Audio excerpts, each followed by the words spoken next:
So hello viewers, কি অবস্থা সবার? কেমন আছেন আপনারা সবাই? তো বেশ আশা করি আপনারা সবাই অনেক, অনেক ভালো আছেন। অ্যান্ড আল্লাহর রহমতে আমি অনেক ভালো আছি।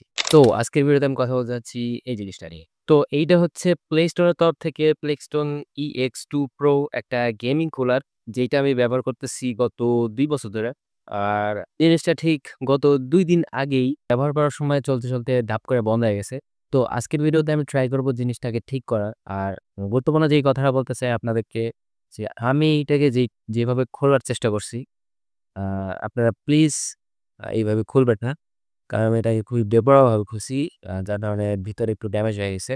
তো আপনাদের কাছে যদি এই জিনিসটা থেকে থাকে, আ এ নষ্ট বা আমার মতো কন্ডিশন যে চলতে সময় হঠাৎ করে বন্ধ হয়ে গেছে। তো এরকম কন্ডিশনে যদি এই জিনিসটা থেকে থাকে, তো আপনারা যেইটা করবেন সেটা হচ্ছে আমার এই ভিডিওটা সম্পূর্ণ দেখবেন।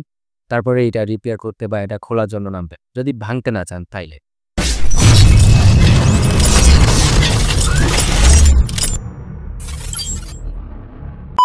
তো এই হচ্ছে আমাদের মেন কুলারটা, দেখতে একদম পুরাই গর্জিয়াস অ্যান্ড কাজের দিক দিয়েও একদম 100-100। তো আমি যেহেতু কোনো রিভিউ দিচ্ছি না, তাই এটা সম্পর্কে আমি বেশি কিছু বলবো না। তো এই জিনিসটা যেহেতু নষ্ট হয়েছে, তাই আমি এটাকে ঠিক করে দেখানোর ট্রাই করব। তো জিনিসটা খুলে ফেলার আগে আমি আপনাদেরকে এটাতে একটু পাওয়ার দিয়ে দেখাতে চাই যে এটা আসলেই কাজ করে কিনা বা নষ্ট হয়েছে কিনা। টাইপ সি চার্জার দিয়ে পাওয়ার দিয়ে দিলাম, দেখতে পারতেছেন কোনো রকম রেসপন্স নাই, ফ্যানও ঘুরতেছে না, RGB লাইটও জ্বলতেছে না, ইভেন এইটার পিছনে যে ঠান্ডা হয় সেটাও হচ্ছে না। তো বেশি দেরি না করে এটার পোস্টমর্টম করতে লেগে গেলাম। আর আমি যেহেতু এটাকে ভুলভাবে খুলছি, তাই আমি এটাকে কিভাবে খুলতে হয় এই সম্পর্কে কোনো কথা বলবো না, যেহেতু আমি নিজেই ভুল করে খুলছি। বাই দ্য ওয়ে, আমি এটাকে খোলার পরে এটার পার্টসগুলো আপনারা দেখলে ইজিলি বুঝতে পারবেন যে এইটাকে আমার কোথা থেকে খোলা উচিত ছিল।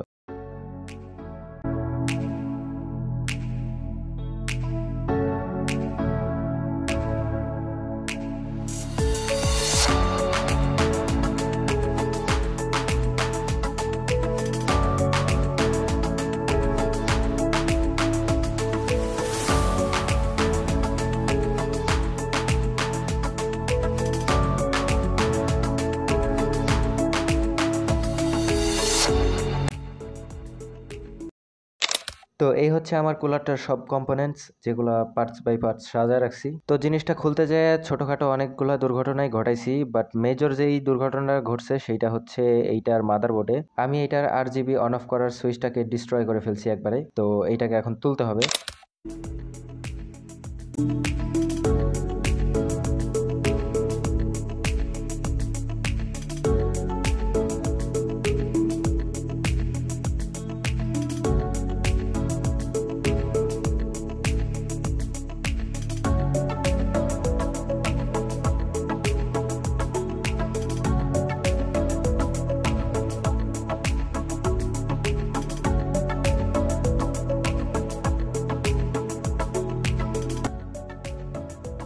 সো দেখতেই পারতেছেন আমি বেশ ভালোভাবে সুইচটাকে তুলে ফেললাম। দুর্ভাগ্যবশত এই সময় আমার কাছে এই ধরনের সুইচ আর নাই, তাই আমি এটাকে এই মুহূর্তে আর রিপ্লেস করতে পারবো না। সুইচটা না থাকার কারণে এই ফ্যানের RGB এখন ডিরেক্ট হয়ে যাবে, অর্থাৎ আমি এটার RGB লাইট আর বন্ধ করতে পারবো না।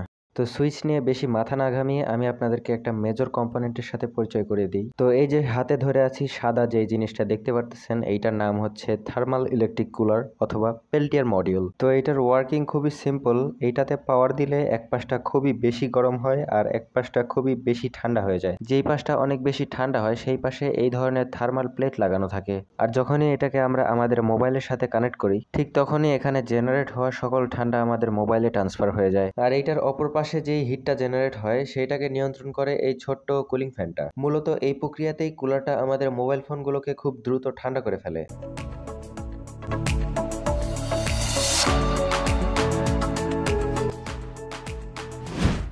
তো এবারে আসা যাক এটাকে কিভাবে রিপেয়ার করব। অনেকক্ষণ বিশ্লেষণ করার পরে লক্ষ্য করলাম এইটার পাওয়ার সেকশনের পাশে একটা নন পোলার ক্যাপাসিটর আছে। কোনো রকম চেক করা ছাড়াই আইডিয়ালি বুঝতে পারলাম হয়তো এই ক্যাপাসিটরটা শর্ট হয়ে থাকতে পারে। তাই শর্ট হয়ে যাওয়া নন পোলার ক্যাপাসিটরটাকে টুইজারের সাহায্যে সরিয়ে ফেললাম।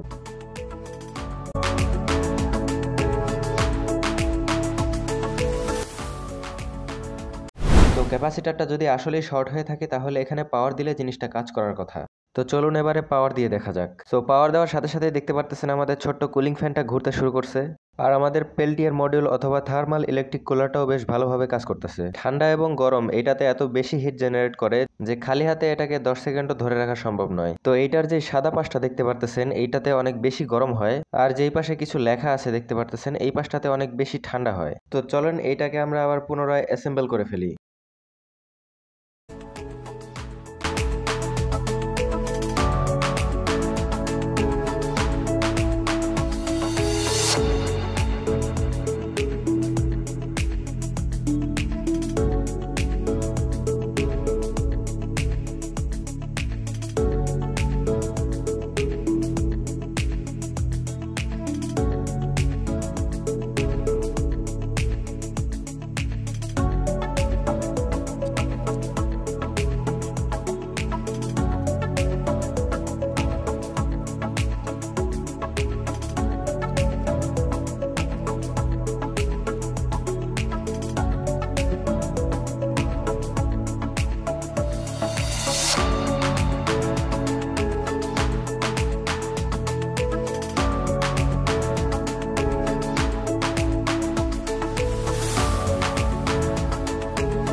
তো এই দাঁড়ালো আমাদের ফাইনাল জিনিসটা। পাওয়ার দিয়ে দেখবো কাজ করতেছে কিনা। পাওয়ার দেওয়ার সাথে সাথেই আরজিবি লাইটগুলো জ্বলে উঠলো, আর এটার নিচটা বেশ ঠান্ডা হতে শুরু করছে। প্রায় 30 সেকেন্ড রেখে দিলে এখানে পানি জমে যাবে। ততক্ষণে আমি আপনাদের মাঝে একটু আউট অফ কন্টেন্ট কথা বলতে চাই। সেটা হচ্ছে আমি এই ভিডিওটা যখন আপলোড করছি তখন থেকে প্রায় 3 মাস আগে এই ভিডিওটা রেকর্ড করা।